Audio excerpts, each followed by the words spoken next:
What do you mean Ryan will be CEO? I'm the one who saved this hotel. My voice, sharp with disbelief and hurt, echoed through the newly renovated lobby. A lobby I had poured my heart, soul, and savings into perfecting over the past 8 grueling months. The modern, mountain-inspired decor, the locally sourced artwork, the inviting fireplace, it all felt like a mockery now. My mother's dismissive wave, however, felt like a physical slap.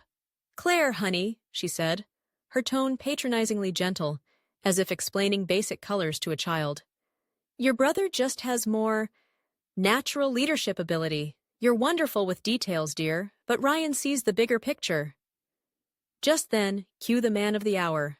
Ryan strolled in, hands casually tucked in his pockets, wearing that infuriatingly smug smile I'd known since childhood. "Hey, sis," he drawled. "Don't take it personally. Someone needs to handle the day-to-day nitty-gritty while I focus on strategy and expansion. My name is Claire Anderson, I'm 52, and I thought I was past the point of fighting for basic recognition within my own family. Clearly, I was wrong. If you've ever felt overlooked despite your hard work, hit subscribe on Life Stories. You might find some validation here. The irony was almost physically painful.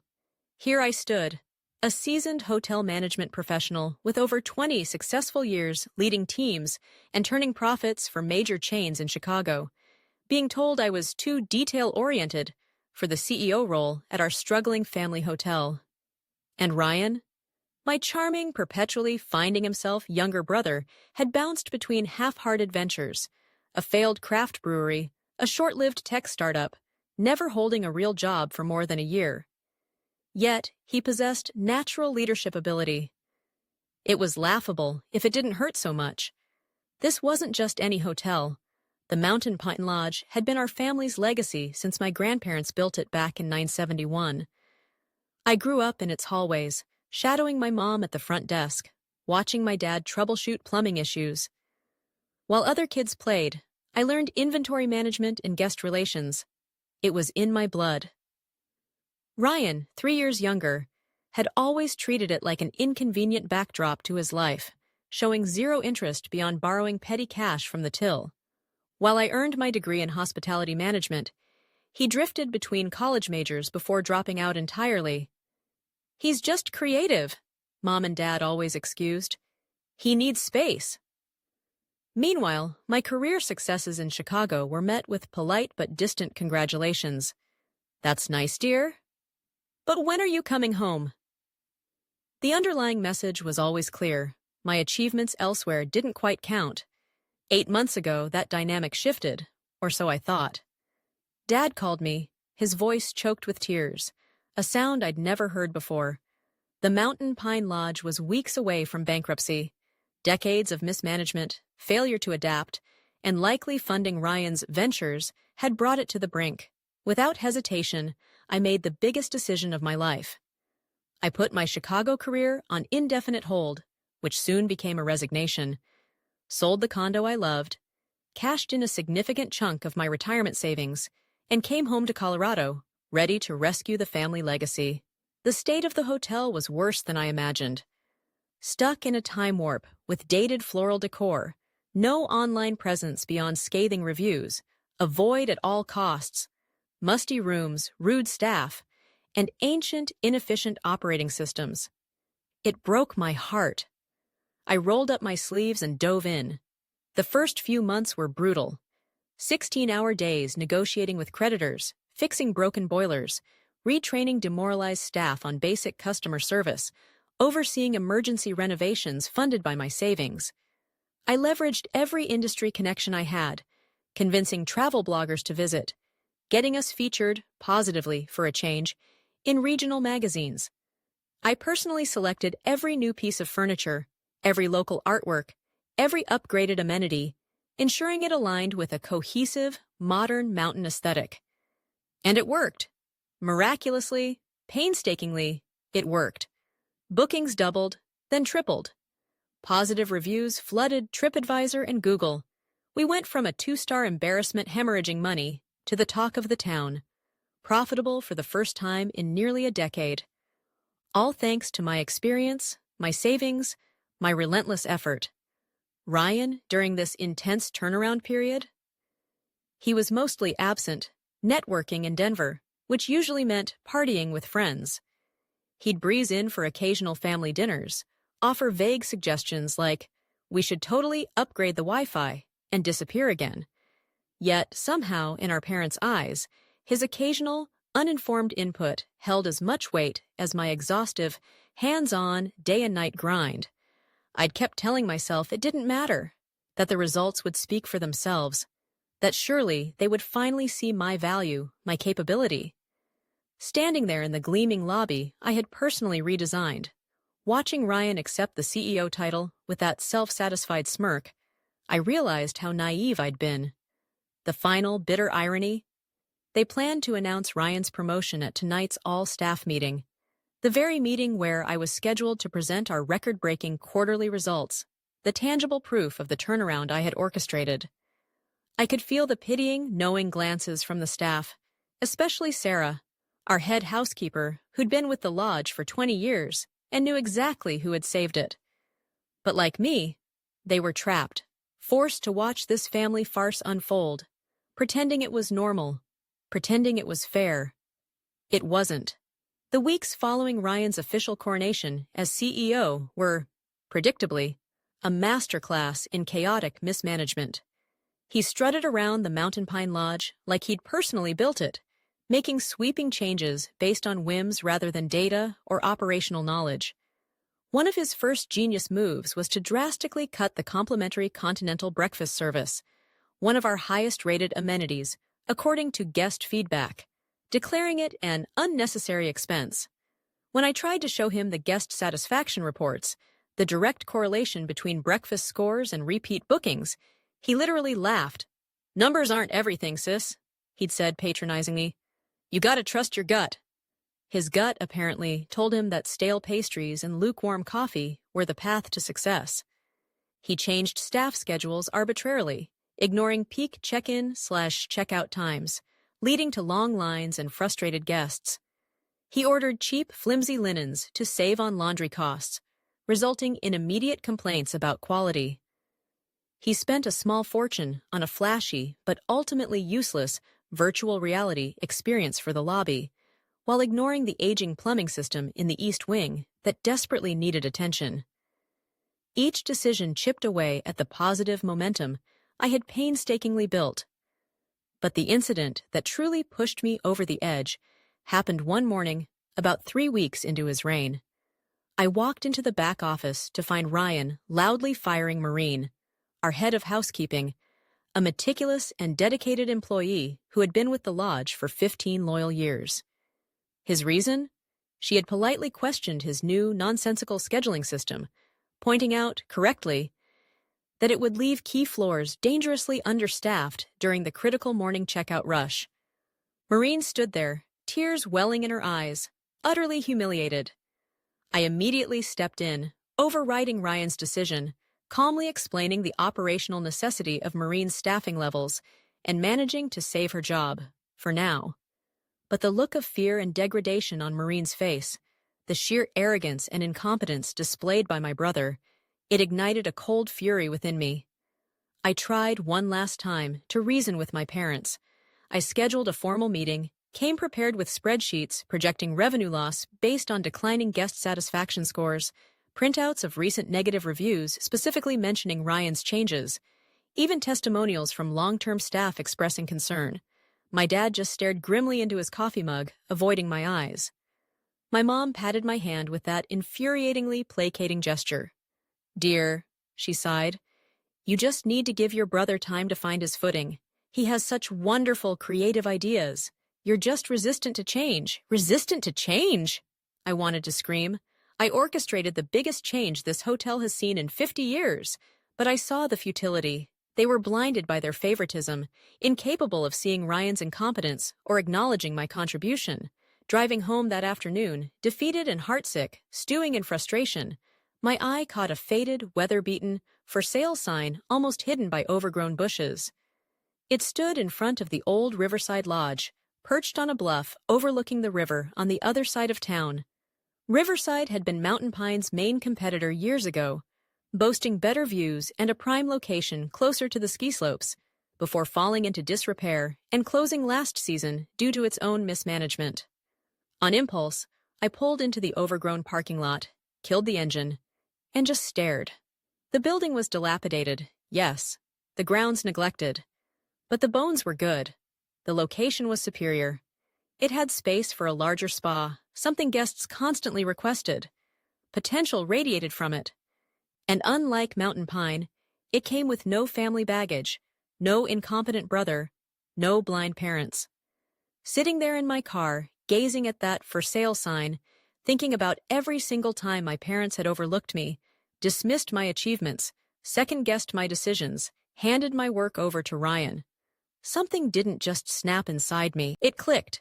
A sudden, electrifying clarity. A new path forward. I pulled out my phone, not to call my parents or complain to a friend, but to call my realtor, the one who had handled my condo sale in Chicago. "Sarah? It's Claire Anderson. Remember that old Riverside Lodge property on the bluff? Is it still available? Great. Can you get me a viewing? Tomorrow morning, if possible." The owners, I learned quickly, were highly motivated sellers, and thanks to the proceeds from my Chicago condo and my years of careful savings I hadn't poured entirely into Mountain Pine, thankfully, combined with my stellar credit rating from decades of financial responsibility, making an offer wasn't just a pipe dream. It was entirely feasible.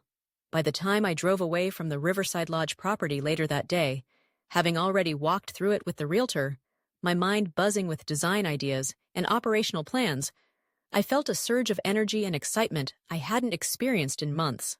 Let Ryan run Mountain Pine into the ground. Let my parents live in their bubble of denial. I wasn't going to fight them for scraps of recognition anymore. I was going to build something magnificent, something successful, something completely, utterly mine. And then we'd see who truly understood the bigger picture. The following months were a blur of focused, intense activity that left little room for dwelling on the past. Acquiring the Riverside Lodge was surprisingly straightforward.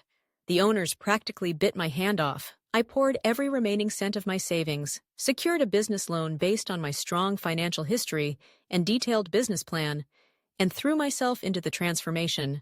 While Ryan was reportedly busy redecorating the lobby of Mountain Pine Lodge for the third time in as many months, and hosting networking parties that mostly involved his old fraternity brothers, I was on site from dawn till dusk, working alongside contractors, electricians, and plumbers.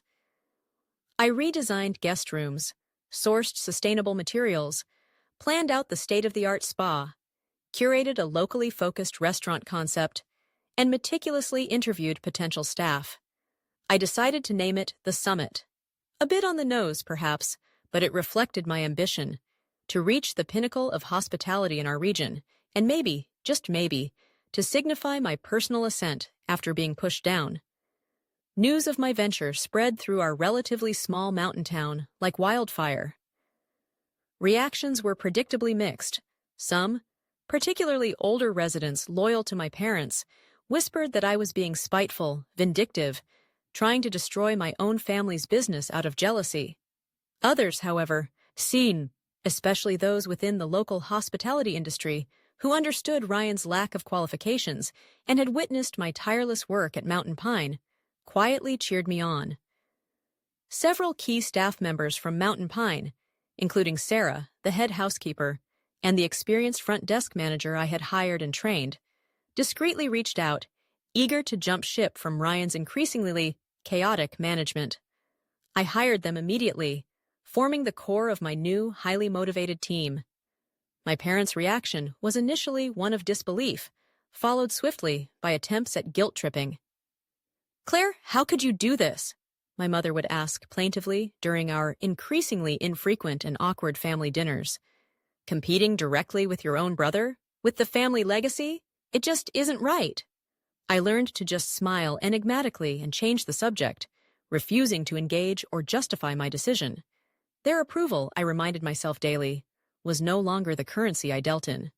Meanwhile, the predicted decline at Mountain Pine Lodge accelerated.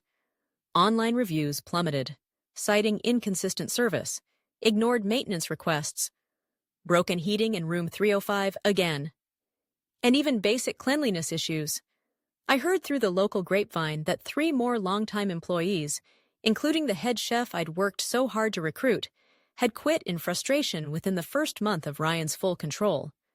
They were apparently forced to slash their room rates significantly just to maintain even minimal occupancy during the shoulder season. My success, however, wasn't without its own set of challenges, some seemingly orchestrated. Suddenly, a few key local vendors I'd relied on at Mountain Pine and planned to use for the summit became hesitant, citing vague exclusivity concerns they'd never mentioned before. My mother had a wide social network in town, and I suspected she was pulling strings behind the scenes, subtly pressuring old family friends and business associates not to work with me. Then, I was abruptly notified that my recently appointed position on the local tourism board, a role I was genuinely excited about, had been rescinded due to an unforeseen conflict of interest, despite other hotel owners sitting on the same board. The small-town politics, fueled by family loyalty and perhaps maternal cunning, were attempting to box me in. But I refused to be derailed. When local vendors balked, I sourced better, often more cost-effective, suppliers from Denver. When the tourism board shut me out, I bypassed them and focused on building direct relationships with major ski tour operators and corporate retreat planners, leveraging my Chicago connections. Every obstacle, every petty attempt at sabotage only fueled my determination, pushing me to find more innovative solutions, to work smarter and harder. The biggest test came one morning, about 4 months into the summit's renovation. My parents appeared unannounced at my temporary site office, their faces etched with genuine worry. "Claire," my dad began without preamble, "the bank is threatening to call in the loans on Mountain Pine. They're underwater." Apparently, Ryan's lavish spending on non-essential projects, combined with the steep decline in revenue, had finally caught up with them. They weren't asking for a bailout, not directly. Their proposal was even more insulting. "We were thinking," my mother said carefully, "that maybe you could come back. Not as CEO, of course. Ryan needs to learn some time. But perhaps as a consultant? Help Ryan figure things out. Get the hotel back on track?" I looked at them, sitting across from the makeshift desk in my dusty, paint-spattered office, the plans for the summit spread out before me. The sheer audacity, the lack of self-awareness, was breathtaking. "Let me get this straight," I said, keeping my voice level. "You want me to pause building my own hotel, the one I'm funding myself, after you handed the family business to my unqualified brother, and come back to Mountain Pine to essentially train the person you chose over me, the person who is currently running it into the ground?" "We're family, Claire," my mother pleaded, tears welling up. "You can't just stand by and let the hotel fail. Think of your grandparents." "I did think of my grandparents," I replied quietly but firmly. "I offered to help save their legacy 8 months ago. You chose Ryan. You enabled this situation. Now you have to live with them. I will not fix this for you." My dad tried a different tack, appealing to sentiment. "Think about the legacy, Claire," he said, his voice soft. "This hotel has been in our family for generations. And I tried to preserve that legacy to me," I shot back, the old hurt flaring briefly. "I poured my heart and soul into it. You're the ones who handed it over to someone who treats it like his personal ATM and frat house. The legacy is already tarnished, Dad, and it wasn't my doing." They left soon after, visibly angry and disappointed. The whispers around town intensified following that encounter. I was now officially the ungrateful daughter, the bitter sister, the ruthless businesswoman turning against her own family out of spite. Some days, hearing those rumors repeated, often twisted and exaggerated, hurt more than I wanted to admit. But every morning, walking onto the summit construction site, seeing my vision taking shape, talking with my dedicated team, many of whom had gratefully escaped Mountain Pine, I knew, without a shred of doubt, that I had made the right choice. This wasn't about revenge. This was about proving, mostly to myself, what I was capable of when freed from the constraints of family expectations and undeserved limitations. This was about building something better, despite the undercurrent of local gossip painting me as the villain. The summit continued its rapid ascent. My team, a blend of experienced professionals I'd recruited and loyal former Mountain Pine employees who believed in my vision, worked tirelessly alongside me. Their dedication, especially from those who had witnessed Ryan's mismanagement firsthand, became my anchor against the negativity. Sarah, the head housekeeper I'd saved from Ryan's chopping block, often remarked, "Here, Claire, our ideas are actually heard. It makes all the difference." Knowing exactly how she felt fueled my commitment to creating a positive, respectful work environment, the antithesis of what Mountain Pine had become under Ryan. We focused on excellence, on exceeding guest expectations, on building a reputation based on quality, innovation, and genuine hospitality. The positive buzz grew, attracting attention beyond our mountain valley. Then came the nominations for the annual Colorado Luxury Hotels Awards, a prestigious industry event. Reading the email, my heart leaped. The summit was nominated in the category of Best New Boutique Hotel. It was incredible recognition after less than 6 months of operation. Scanning further down the list of nominees in other categories, I noted a conspicuous absence. Mountain Pine Lodge wasn't mentioned anywhere. Not for renovations, which Ryan had botched. Not for service, which had plummeted. Not even for its historical significance. It was a silent but damning indictment of Ryan's tenure. The night of the awards ceremony felt surreal. Our team occupied a large table in the glittering hotel ballroom, buzzing with nervous excitement. I spotted my parents seated towards the back of the vast room, looking stiff and out of place. They hadn't RSVP'd, showing up unannounced, likely out of habit, expecting to support the family hotel, as they had done for years. Their presence added a layer of tension to my anticipation. Ryan, unsurprisingly, was nowhere to be seen. He'd stopped attending industry events months ago, publicly dismissing them as popularity contests, though everyone knew it was because Mountain Pine had nothing to celebrate.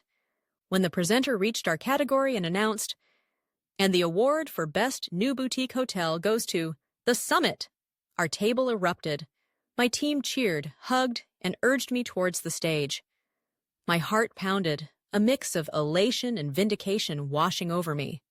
As I walked up the steps, clutching the heavy award, I caught my parents' eyes across the room. My mother was visibly fighting back tears, a complex emotion. Pride, regret, anger, clouding her features. My father simply looked stunned, perhaps finally grasping the reality of what they had thrown away, like he'd aged 10 years in that single moment.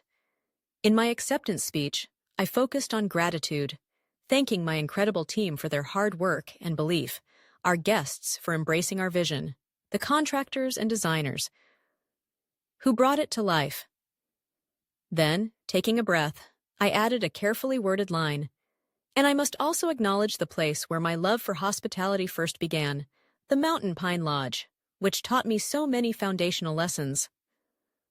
A subtle ripple of uncomfortable shifting passed through the industry-savvy crowd. They caught the unspoken meaning, the delicate barb aimed not at the hotel itself, but at those who had failed to steward its legacy. The dig was subtle, professional, but undeniably there.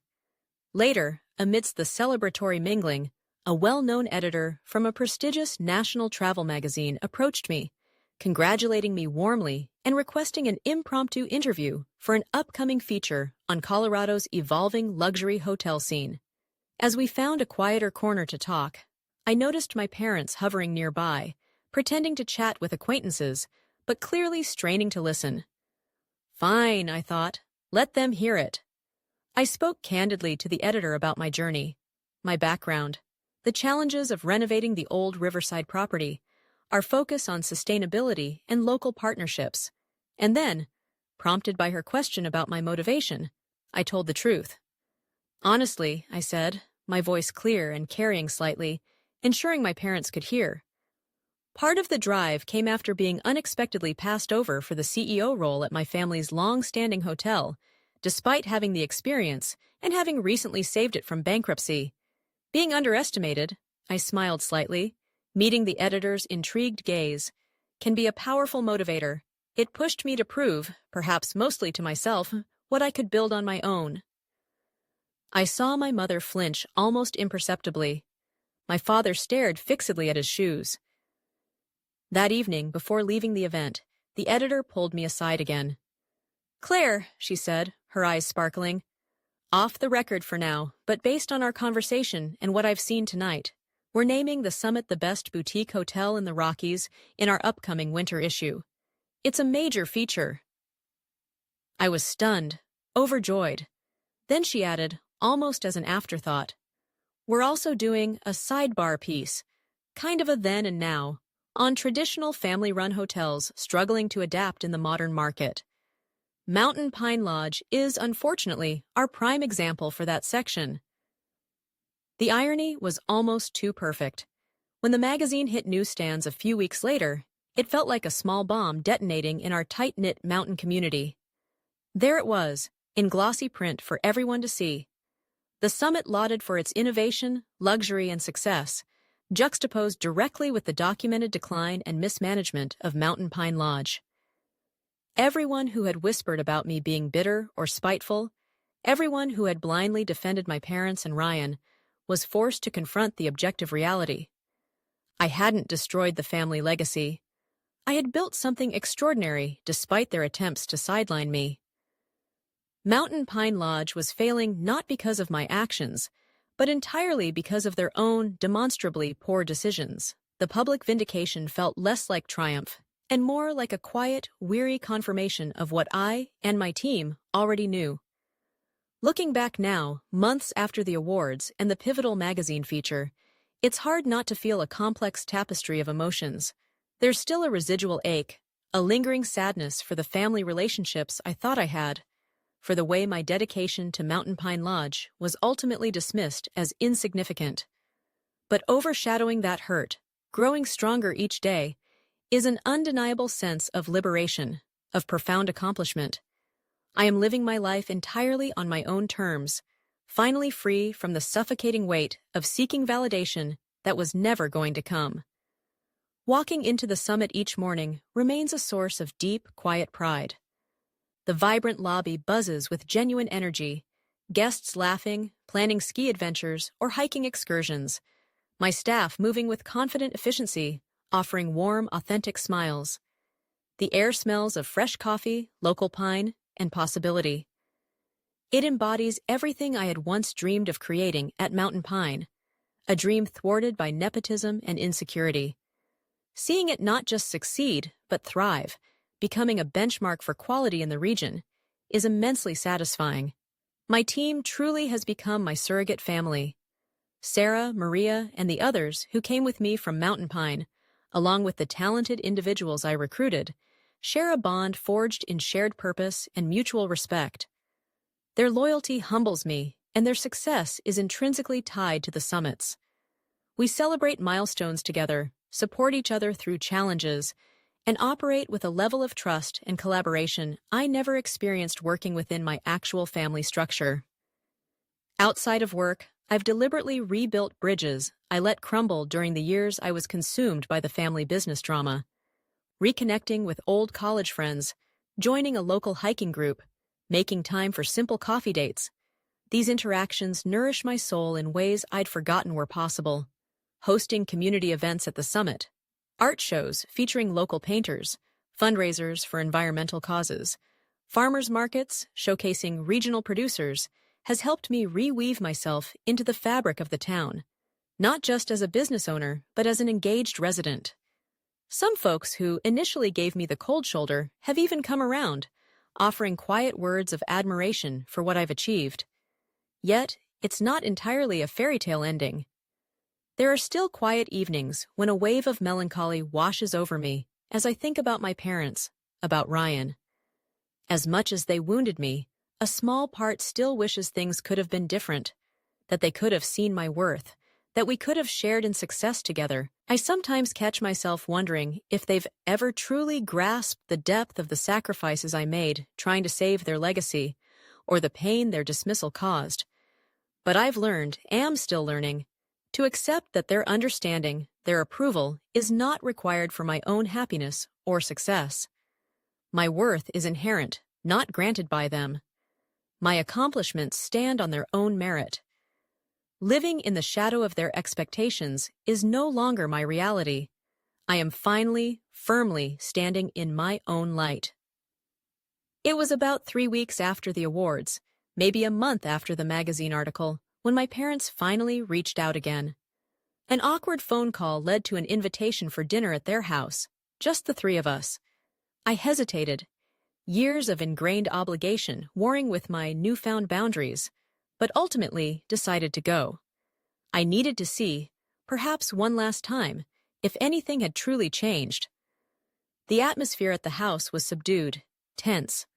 Mom greeted me with a strained, nervous smile. Dad avoided eye contact, fiddling with his watch, his classic tell when uncomfortable.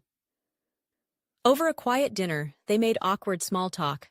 The weather, a neighbor's new puppy, the latest 5-star review they'd reluctantly heard about for the summit. I could feel them building up to something. Finally, after dessert, Dad cleared his throat. "Claire," he began, looking at his plate, we wanted to say, we're proud of what you've accomplished with the summit." Mom quickly jumped in. "We know we haven't always shown it, dear. Perhaps we took things for granted. But we do recognize how much hard work you've put in. The hotel. It's truly remarkable." I waited, acknowledging their words with a neutral nod but feeling little resonance. It felt rehearsed, too little, far too late. And then came the inevitable pivot.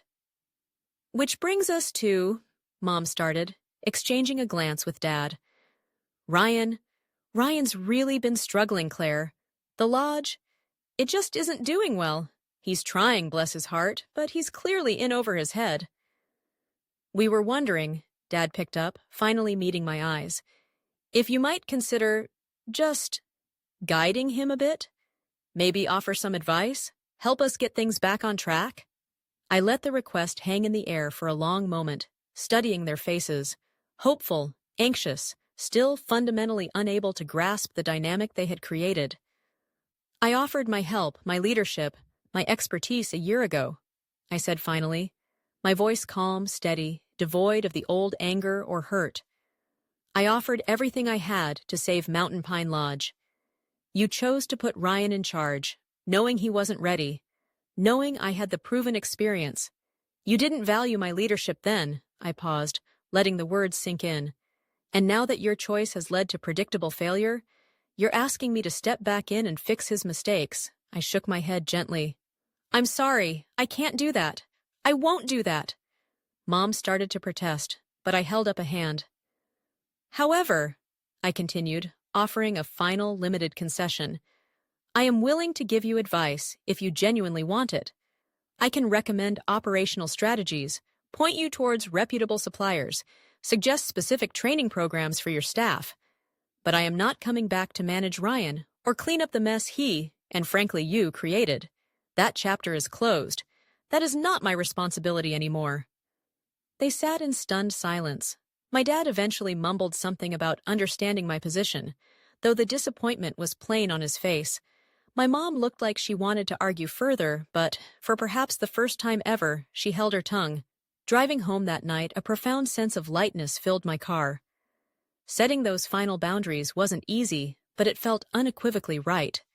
I wasn't abandoning them. I was simply refusing to carry their burdens, refusing to enable their poor choices any longer. My focus was clear: the summit, my team, my life, my future. Over the next few weeks, that clarity translated into subtle shifts in how I carried myself in all areas. Saying no to my parents, clearly and calmly, empowered me. I became more decisive at work, more comfortable delegating, less prone to second-guessing myself. I focused on nurturing the relationships that brought joy and support, letting go of draining obligations. The summit continued to flourish, hitting new occupancy records, even fielding consulting inquiries from other boutique hotels impressed by our success. Mountain Pine Lodge, I heard through the grapevine, finally hired an outside hospitality consultant, though Ryan reportedly remained nominally in charge. He and I existed in the same small town, but different orbits. I was fine with that. His bitterness, his failure. Those were his burdens to carry now, not mine. One crisp morning, standing in the sun-drenched lobby of the summit, watching guests embark on their day, seeing my team operate with cheerful professionalism, it hit me with force. I had truly arrived, not just professionally, but personally. My worth wasn't tied to my family's validation. My success wasn't defined by their approval. I had built this, not just a hotel, but a life, through resilience, vision, and the courage to finally choose myself. The journey had been painful, yes, but letting go of the hope that they would change had, paradoxically, set me free. I was no longer surviving in their shadow. I was thriving in my own light. Claire Anderson's story is a powerful narrative about talent overlooked, familial betrayal, and the triumphant spirit of entrepreneurship born from adversity. When her own family dismissed her proven expertise and years of dedication to save their legacy hotel, handing the reins instead to her unqualified younger brother Ryan, Claire faced a critical juncture. Instead of accepting defeat or fighting a losing battle for recognition within a toxic dynamic, she channeled her hurt and expertise into building something entirely her own. The rise of the summit, juxtaposed against the decline of the Mountain Pine Lodge under her brother's mismanagement, serves as a stark lesson in the consequences of nepotism and the undeniable value of competence and hard work. Claire's journey highlights the painful reality of family favoritism, but also demonstrates the liberating power of setting firm boundaries. She learned that seeking validation from those unwilling or unable to give it is a fruitless endeavor. Her true success came not just from building a better hotel, though she undeniably did, but from reclaiming her own worth, trusting her vision, and finding fulfillment on her own terms. This story teaches us the importance of recognizing our own value, even when those closest to us fail to. It shows that setbacks, even deeply personal betrayals, can become catalysts for incredible growth and unforeseen opportunities. Ultimately, Claire's greatest victory wasn't just winning awards or outshining her family's failing business. It was building a life and a career grounded in her own talent, resilience, and unwavering commitment to excellence, proving that true success is defined from within. Thank you for watching Claire's journey of resilience and entrepreneurial spirit on Life Stories. If her story inspired you to trust your own vision, even when others doubt you, please hit the like button and subscribe for more stories about overcoming adversity and building success on your own terms. Remember to value your own expertise. Until next time, keep building your dreams.